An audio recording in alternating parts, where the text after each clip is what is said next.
Alstom a clairement affiché son ambition d'être le leader mondial de la mobilité verte et intelligente, pour laquelle nous avons identifié 3 rôles. Un rôle économique pour créer de l'emploi et de l'innovation, un rôle social et environnemental au service du verdissement des transports, et un rôle porteur d'innovation pour contribuer à faire de la France un champion mondial au niveau de l'énergie hydrogène.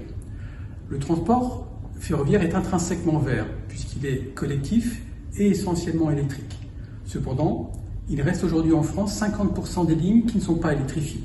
Sur ces lignes circulent environ 1200 trains diesel pour lesquels il faudra trouver une solution pour pouvoir s'affranchir des carburants fossiles. Dans cet objectif, Alstom travaille aujourd'hui essentiellement sur 3 axes: l'hybridation, la batterie et l'hydrogène. Chacune de ces 3 technos a sa propre pertinence et Alstom ne souhaite pas les opposer mais proposer à ses clients la bonne techno verte pour le bon usage. Si batterie et hybridation sont aujourd'hui à un niveau d'avancement technologique plutôt mature, sur l'hydrogène, Alstom est clairement leader et pionnier. C'est grâce à ces 80% de R&D faits en France et essentiellement grâce à ses ingénieurs et techniciens du site de Tarbes que le e-Lint, le premier train à hydrogène au monde, a pu être mis en service commercial dès septembre 2018. Depuis, il a circulé aux Pays-Bas et en Autriche.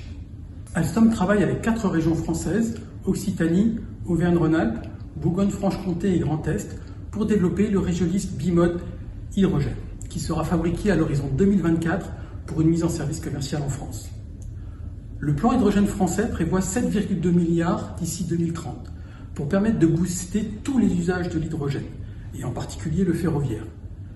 Ceci confirme que c'est une technologie d'avenir.